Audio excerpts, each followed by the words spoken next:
kena finga ngana zala evangeliste na kena ko sala evangelisation na paka juma na tei pena mwasi ya ndumba na tei mwasi ya ndumba na paka juma exode 6:6 elobi nini muki oza nango kabula yango na mutu atelio liloba ya nzambe na betilo lisolo te na tei mwasi ya ndumba matei ekoti ye atendinga kotaki azana loko pesa ngata no mosali na nzambe mbongo nyonso na bula kilobi na futa ngo banyo bagene ya banzeta makasi oyesala musala ngetambola mais lokola maloba le tei na zana loko kopesa te apusani atuninga evangeliste oliaka mbanga kana tere yo mona example na bana miketi yo mukolo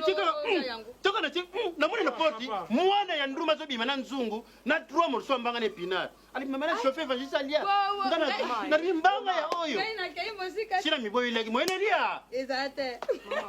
na ofingo te mama na lingina na kisayo tala semeki na video oyo semena semeki tala mama tala semeki